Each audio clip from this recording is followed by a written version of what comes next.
Hello बच्चों, मैं लखन सैनी स्वागत करता हूं आप सबका। जो हम पढ़ रहे हैं कक्षा 12 की गणित की पाठ्य पुस्तक के मॉड्यूल संख्या 1 में अध्याय 2 संबंध एवं फलन।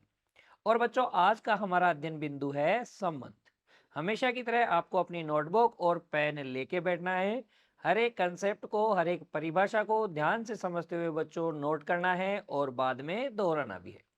आइए बच्चों, शुरू करते हैं आज की कक्षा। सबसे पहले हम देखते हैं कि संबंध किसे कहते हैं, संबंध की परिभाषा क्या है। बच्चों देखिए, यदि ए और बी दो समुच्चय है बच्चों, तब एक समुच्चय आर, ए और बी क्या है, दो समुच्चय हैं, और एक अन्य समुच्चय है आर।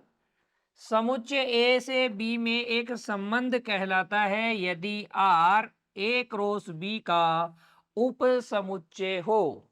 क्या है संबंध की परिभाषा, ध्यान दीजिएगा बच्चों। हमारे पास क्या है, ए और बी दो क्या है, समुच्चय हैं, और आर क्या है, ए क्रॉस बी का उपसमुच्चय है।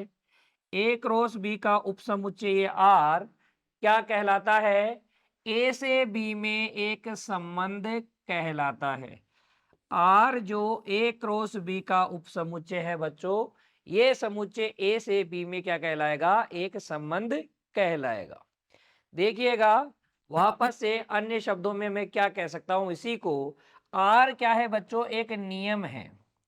आर क्या है, एक नियम है, एक रूल है, जो समुच्चय ए के अवयवों को, समुच्चय ए के अवयवों को समुच्चय बी के अवयवों से संबंधित करता है, जोड़ता है। ठीक है ना भाई। ए क्रॉस बी में कौन आते हैं, ये ए कोमा ए और बी के एलिमेंट ही तो आते हैं। ए क्रॉस बी में कौन आते हैं, ए कोमा बी। तो संबंध क्या हो गया, ए को बी से जोड़ने वाला नियम हो गया। ए क्रॉस बी में तो बच्चों सारे ए कोमा बी आते हैं, लेकिन आर में सारे ए कोमा बी आना जरूरी नहीं है। ये ए क्रॉस बी का उपसमुच्चय होता है। ठीक है, समझ में आ गई संबंध की परिभाषा। एक बार फिर से सुन लीजिए, यदि ए और बी क्या है, दो समुच्चय हैं, तब ए क्रॉस बी का कोई भी उपसमुच्चय आर ए से बी में क्या कहलाता है, एक संबंध कहलाता है। या यूं कह लीजिए कि आर जो है, संबंध जो है, एक तरीके का नियम है जो समुच्चय ए के अवयवों को समुच्चय बी के अवयवों से संबंधित करता है। बच्चों क्लियर। चलिए तो फिर बच्चों आगे पढ़ते हैं। देखिए, यदि आर क्या है, फाई है। सभी को पता है संबंध आर क्या होता है, ए क्रॉस बी का कोई उपसमुच्चय होता है। क्योंकि रिक्त समुच्चय भी ए क्रॉस बी का क्या है, उपसमुच्चय है। इसका मतलब ये रिक्त समुच्चय भी क्या होना चाहिए, ए से बी में एक संबंध होना चाहिए ना। तो ये संबंध जो बच्चों है, आर बराबर फाई यानी आर बराबर रिक्त समुच्चय, ये जो समुच्चय है, तो फिर बच्चों इस प्रकार का संबंध आर रिक्त संबंध कहलाता है। क्या कहलाता है, रिक्त संबंध कहलाता है। फिर हमें यह भी पता है बच्चों, ए क्रॉस बी का उपसमुच्चय ए क्रॉस बी भी होता है। क्योंकि प्रत्येक समुच्चय स्वयं का उपसमुच्चय होता है। तो अगर आर बराबर ए क्रॉस बी है ना बच्चों, तो हम इस आर को, इस संबंध आर को हम क्या कहते हैं, समष्टीय संबंध कहते हैं। दोनों बातें समझिए। अगर ए क्रॉस बी का उपसमुच्चय रिक्त है, तो ये रिक्त उपसमुच्चय क्या कहलाता है, रिक्त संबंध कहलाता है। और अगर ए क्रॉस बी का उपसमुच्चय आर ए क्रॉस बी के बराबर है, तो ये संबंध आर क्या कहलाता है, समष्टीय संबंध कहलाता है। तो रिक्त संबंध और समष्टीय संबंध की परिभाषाओं में आपको कोई दिक्कत नहीं होनी चाहिए। संबंध की परिभाषा बच्चों हमने अच्छे से पढ़ ली है, तो उसमें भी आपको कोई दिक्कत नहीं होनी चाहिए। अगला देखो, यदि आर जो है बच्चों ए से ए में, ये बी के स्थान पर भी हम क्या ले लें, ए ही ले लें। आर क्या हो, उपसमुच्चय हो किसका, ए क्रॉस ए का। तो बच्चों हम कहते हैं आर जो है समुच्चय ए पर परिभाषित एक संबंध है। समुच्चय ए पर परिभाषित एक संबंध है, इसका मतलब ये ए से ए में है। ठीक है, तो इस बात को भी आप ध्यान से समझिए। यदि आर ए से ए का संबंध है तो यह ए पर संबंध को परिभाषित करता है, यानी कि समुच्चय ए पर परिभाषित ये क्या है, एक संबंध है। आगे देखिए बच्चों, आर बराबर क्या है, आर में ए कोमा ए है for every a belongs to a, तब इस आर को हम कहते हैं तत्समक फलन। ध्यान दीजिएगा इस बात को, ए से ए में कोई संबंध क्या है, आर है। ए से ए में कोई संबंध क्या है, आर, और ये इसके अवयव है ए बी सी डी, इधर भी ए बी सी डी ही तो होंगे। ये संबंध इस प्रकार का है कि ये ए से ए को, बी से बी को, सी से सी को, डी से डी को रिलेट करता है, यानी कि आर में ए का प्रत्येक अवयव खुद से ही रिलेट है, खुद से ही रिलेट है, खुद से ही संबंधित है। तो इस प्रकार के संबंध को बोलते हैं तत्समक संबंध, आइडेंटिटी रिलेशन। क्या बोलते हैं बच्चों, इस प्रकार के संबंध को आइडेंटिटी रिलेशन बोलते हैं। चारों बातों को वापस से सुनिए। अगर आर बराबर क्या है, रिक्त समुच्चय है, तो ये क्या होगा, रिक्त संबंध होगा। आर को क्या बोलेंगे, रिक्त संबंध बोलेंगे। अगर बच्चों आर बराबर क्या है, ए क्रॉस बी ही है, तो इसको बोलेंगे समष्टीय, समष्टीय संबंध, समष्टीय संबंध बोलेंगे। और अगर आर बराबर क्या है, आर उप समुच्चय है किसका, ए क्रॉस ए का, तो हम बोलते हैं आर ए पर परिभाषित, परिभाषित संबंध है, समुच्चय ए पर परिभाषित संबंध है। और बच्चों आर, अगर आर में कौन है, ए कोमा ए है, such that A belongs to समुच्चय ए, तब हम इसको क्या बोलते हैं, तत्समक संबंध बोलते हैं। तो ये चारों बातें संबंध के संदर्भ में हमने की, ये चारों बातें आपको समझ में आनी चाहिए बच्चों। क्लियर, चलिए बढ़ते हैं आगे। और बच्चों अब हम समझते हैं कि संबंध आर का प्रांत तथा परिसर क्या होता है। किसी संबंध का प्रांत और परिसर क्या होता है बच्चों, ध्यान से समझिएगा। अभी 1 मिनट बाद में आपको परिभाषा बताऊंगा। पहले आप समझिए संबंध क्या होता है। अभी अभी आपने बताया कि सर एक समुच्चय ए होता है, एक समुच्चय बी होता है। अगर हमारे पास दो समुच्चय है ए और बी, तो इनका कोई भी उप समुच्चय क्या होता है, ए से बी में एक संबंध होता है। और यह संबंध करता क्या है, इसके अवयवों को, इसके अवयवों को इसके अवयवों से जोड़ता है ना। मान लीजिए ए को 4 से जोड़ दिया, बी को भी 4 से जोड़ दिया, सी को 1 से जोड़ दिया, डी को 2 से जोड़ दिया, इसको इससे जोड़ दिया। ठीक है, कोई ऐसा संबंध है जो ए के अवयवों को इस तरीके से रिलेट करता है। तो आर में कौन कौन होंगे बच्चों, यहाँ पर आर में होंगे ए coma 4, B comma 4, C comma 1, D coma 2, और बच्चों ई कोमा 5। इस प्रकार के अवयव आर में होंगे ना। अब आर में जितने भी क्रमित युग्म हैं, इनका पहला पहला अवयव देखिए। ये पहले पहले अवयवों का क्या बना लीजिए, एक संबंध बना लीजिए, एक समुच्चय बना लीजिए। पहले पहले अवयवों का एक समुच्चय बना लीजिए। तो ए बी सी डी और ई, इसको कहते हैं बच्चों, इस समुच्चय डी को कहते हैं डोमेन ऑफ आर, संबंध आर का प्रांत। संबंध आर के अंदर जो क्रमित युग्म है ना, उन क्रमित युग्मों के पहले अवयवों का जो समूह होता है, जो समुच्चय होता है पहले पहले अवयवों का, वो कहलाता है संबंध आर का प्रांत। और जो बच्चों द्वितीय अवयव है, द्वितीय अवयव, तो वो क्या कहलाते हैं? वो कहलाते हैं रेंज। रेंज सेट परिसर कहलाता है। एक, यहाँ 1 है, 2 है, 4 है और 5 है। तो 1, 2, 4, 5 ये कहलाएगा संबंध का परिसर। आ गई बात समझ में? अब इसको परिभाषा के रूप में देख लीजिए। देखिए, दो समुच्चयों में संबंध आर के क्रमित युग्मों के सभी प्रथम अवयवों के समुच्चय को क्या कहते हैं? संबंध आर का प्रांत कहते हैं। क्या कहते हैं बच्चों? संबंध आर का प्रांत। और द्वितीय अवयवों के समुच्चय को संबंध आर का क्या कहते हैं? परिसर। तो किसी संबंध का प्रांत और परिसर क्या होता है? आपको समझ में आया? बिल्कुल बच्चों, आ जाना चाहिए। देखिए, फिर बच्चों अब हम हल करेंगे हमारी पाठ्य पुस्तक की उदाहरण संख्या 5 को। क्योंकि हमने संबंध की परिभाषा समझ ली है, संबंध किसे कहते हैं हमने ये समझ लिया है। उसके बाद में बच्चों हमने ये समझा कि संबंध का प्रांत और परिसर क्या होता है। तो अब हम उदाहरण हल करेंगे और ये जानने का प्रयास करेंगे कि इस टॉपिक से कैसे कैसे प्रश्न हमसे पूछे जा सकते हैं परीक्षा में। तो उनकी तैयारी हमें करनी है।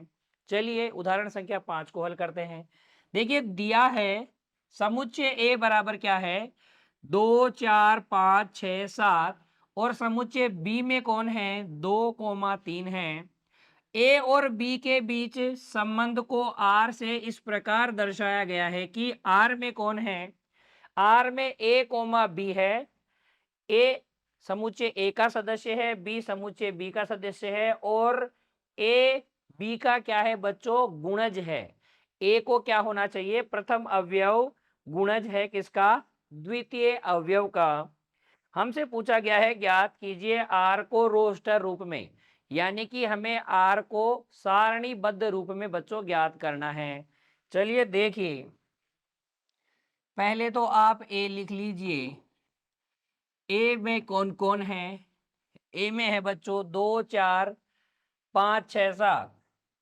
ए में है 2, 4, 5, 6, 7 तथा बी में कौन है? बी में क्या है बच्चों? 2 और 3 है। क्या? 2 और 3 है। 2 और 3, 2 और 3। क्योंकि आर क्या है बच्चों? आर के अंदर है ए कोमा बी, सच दैट ए तो किसका अवयव है? समुच्चय ए का। बी किसका अवयव है? समुच्चय बी का।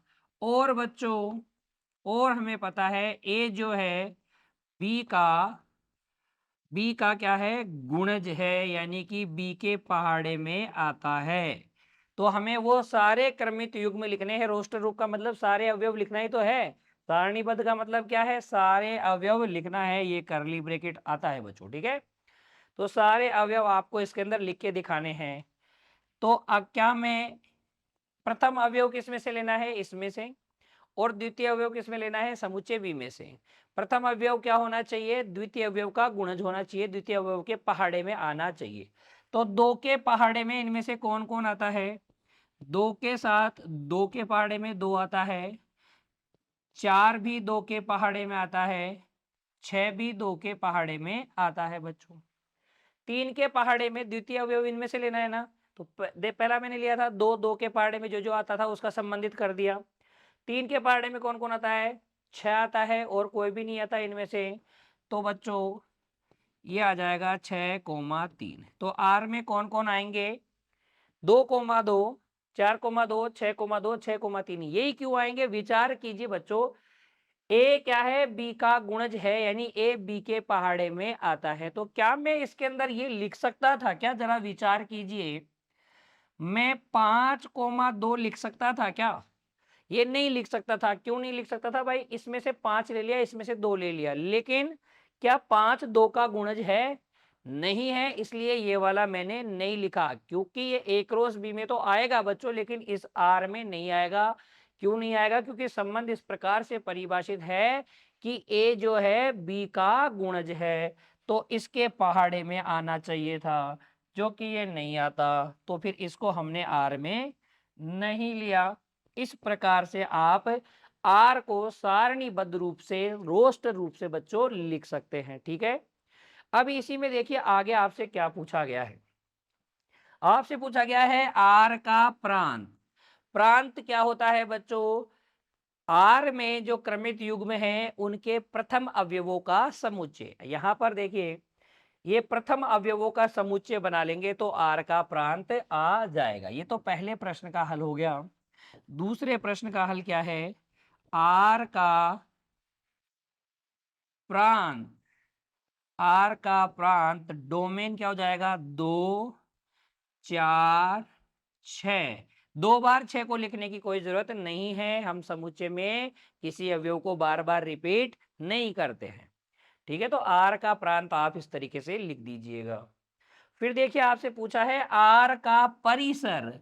परिसर क्या होता है? आर के अंदर जो क्रमित युग्म है उन क्रमित युग्मों में द्वितीय द्वितीय अवयवों का समुच्चय। तो यहां पर देखिए द्वितीय अवयव कौन है? 2 है और 3 है बच्चों। तो यहां आप लिख सकते हैं, 3 में आप बच्चों लिख सकते हैं आर का परिसर। परिसर में कौन है?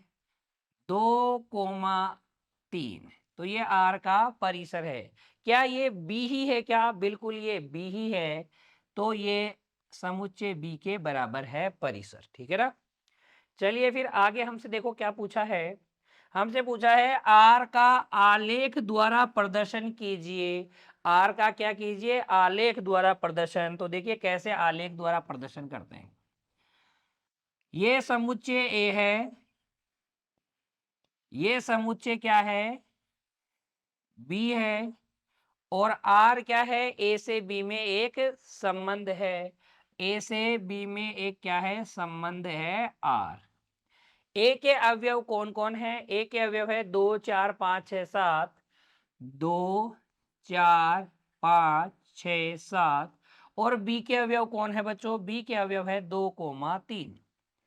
2 और 3 किस किस का संबंध है उसको एरो से दिखा दीजिए। 2 का संबंध किससे है? 2 से, क्योंकि 2 2 का गुणज है। 4 का संबंध किससे है? 2 से है, क्योंकि 4 भी 2 का गुणज है। 6 का संबंध किससे है? 2 से है, क्योंकि ये भी 2 का गुणज है। 5 का संबंध इनमें से किसी से नहीं है। क्यों नहीं है किसी संबंध? क्योंकि ये इनमें से किसी का गुणज नहीं है। फिर देखिए 6 जो है 3 से भी संबंधित है। क्यों है? क्योंकि 6 3 का भी गुणज है। तो ये आलेख द्वारा मैंने क्या कर दिया? प्रदर्शन कर दिया आर का। ठीक है ना, बहुत आसान है। आर को रोस्टर रूप में लिख दिया, प्रांत बता दिया, परिसर बता दिया, आलेख बता दिया। क्या आप ये कर पाएंगे?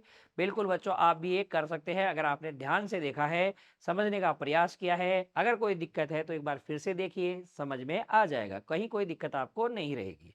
चलिए आगे। अब बच्चों हम हल करते हैं हमारी पाठ्य पुस्तक की उदाहरण संख्या 6 को।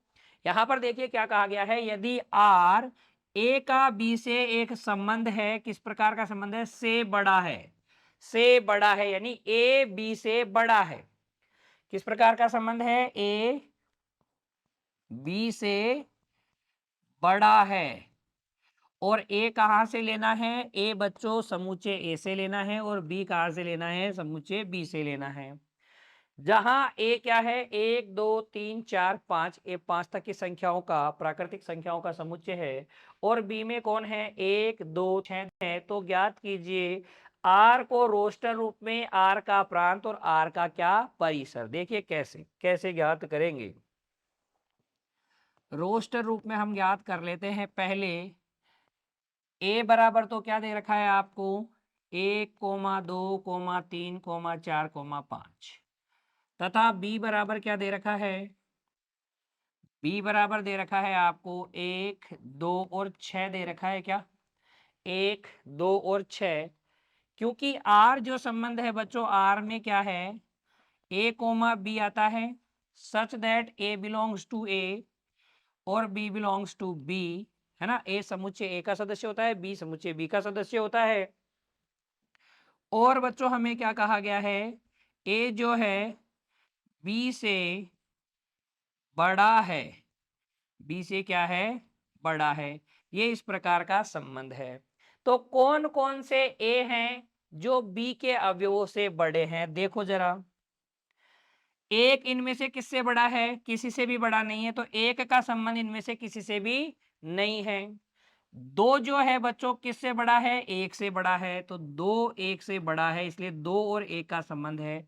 बाकी किसी से बड़ा नहीं है। तीन किससे बड़ा है, तीन एक से भी बड़ा है और तीन दो से भी बड़ा होता है, तो 3,2 भी है।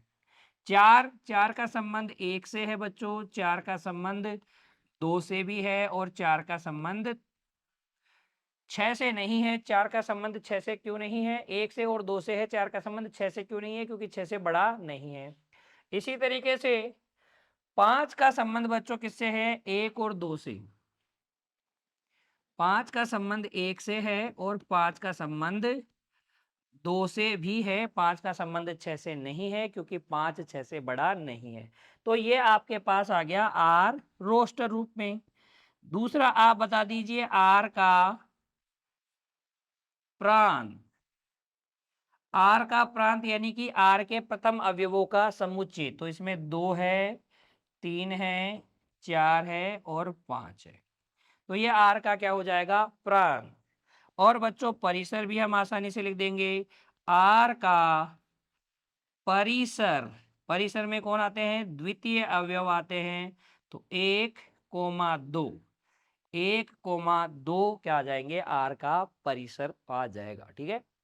प्रांत भी एक समुच्चय ही होता है, परिसर भी बच्चों समुच्चय ही होता है, लेकिन इस समुच्चय में प्रथम अवयव आते हैं, इस समुच्चय में द्वितीय अवयव आते हैं आर के क्रमित युग्मों के। ठीक है। तो उदाहरण संख्या 6 में, 6 के हल में अब आपको किसी प्रकार की कोई दिक्कत नहीं होनी चाहिए बच्चों। चलिए अब हम हल करेंगे हमारी पाठ्य पुस्तक की उदाहरण संख्या 7 को। देखिए क्या कहा गया है, मान लीजिए ए में कौन कौन है, 1 2 3 4 5 6 है। तो ए से ए में खुद पर ही ए पर संबंध परिभाषित हो रहा है। आर क्या है, आर में एक्स कोमा वाई है, such that Y equal to क्या होना चाहिए, एक्स प्लस 1। द्वितीय अवयव क्या होना चाहिए, पहले अवयव से एक ज्यादा होना चाहिए। द्वारा एक संबंध परिभाषित कीजिए तथा आर के प्रांत, परिसर और सह प्रांत लिखिए। प्रांत बताना है, परिसर बताना है और सह प्रांत भी आपको बताना है बच्चों। चलिए देखो, सबसे पहले ए बता दो, ए में कौन कौन से अवयव हैं। ए में है 1 2 3 4 5 6, 1 2 3 4 5 6, ये ए के अवयव हैं। और आर में क्या है, एक्स कोमा वाई है, क्योंकि आर में कौन है, X comma Y, such that X comma Y दोनों ही कहां से लेने हैं, समुच्चय ए में से। और बच्चों, और y बराबर क्या होना चाहिए, x प्लस 1 होना चाहिए। ए से ए में परिभाषित होने का मतलब यही है ना कि ए, एक्स और y दोनों ही ए के अवयव हैं और y बराबर क्या है, x प्लस 1 है, यानी कि द्वितीय अवयव पहले अवयव से एक ज्यादा होना चाहिए। तो जरा यहां देखिए, ये ए है, 1 2 3 4 5 6, आलेख द्वारा समझाता हूं बच्चों, 2 3 4 5 6, ये भी समुच्चय ए है।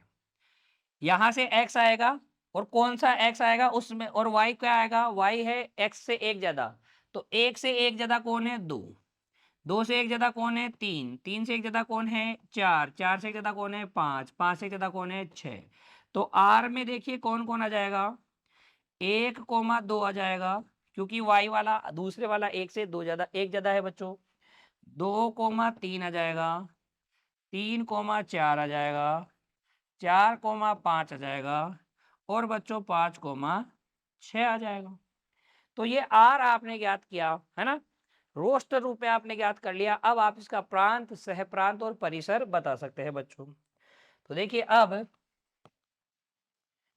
पहला, आर का प्रांत, प्रांत का मतलब पहले अवयवों का समुच्चय। इसमें पहले पहले अवयव कौन है? 1 2 3 4 5। 1 2 3 4 5, ये तो है प्रांत। फिर आर का परिसर। आर का परिसर। परिसर क्या है बच्चों? परिसर में आते हैं द्वितीय अवयव। 2 3 4 5 6, तो ये आ गया 2 3 4 5 6। और बच्चों एक चीज हमें और ज्ञात करनी है, वो है आर का सह प्रांत। तो बच्चों सह प्रांत क्या होता है उसे समझिए। ये द्वितीय अवयवों का समुच्चय क्या है? परिसर। और ये जिस समुच्चय से आ रहे हैं, यानी कि ये जो ए से बी में जो संबंध परिभाषित होता है, तो ये बी वाला जो समुच्चय है वही क्या होता है? सह प्रांत। तो यहाँ पर समुच्चय ए क्या हो जाएगा? सह प्रांत हो जाएगा। तो 1 2 3 4 5 6, इसमें सारे अवयव आएंगे जो रिलेट है, संबंधित है चाहे नहीं है। ये पूरा का पूरा समुच्चय ही क्या होता है? सह प्रांत होता है। यानी कि ए ही क्या है? इसका सह प्रांत है बच्चों। क्लियर हो गई? उदाहरण संख्या 7 में भी अब आपको कोई दिक्कत नहीं होनी चाहिए। आज की कक्षा में बच्चों हमने क्या पढ़ा? हमने पढ़ा संबंध किसे कहते हैं, संबंध का प्रांत क्या होता है, परिसर क्या होता है, सह प्रांत क्या होता है, और हमने हमारी पाठ्य पुस्तक के कुछ उदाहरण भी हल किए बच्चों। उम्मीद करता हूं यहां तक आपको कहीं कोई दिक्कत नहीं है। बच्चों आज की कक्षा में इतना ही। मिलेंगे अगली कक्षा में एक नए कंसेप्ट के साथ। तब तक के लिए आप पढ़ते रहिए, अपने स्वास्थ्य का ध्यान रखिए। धन्यवाद।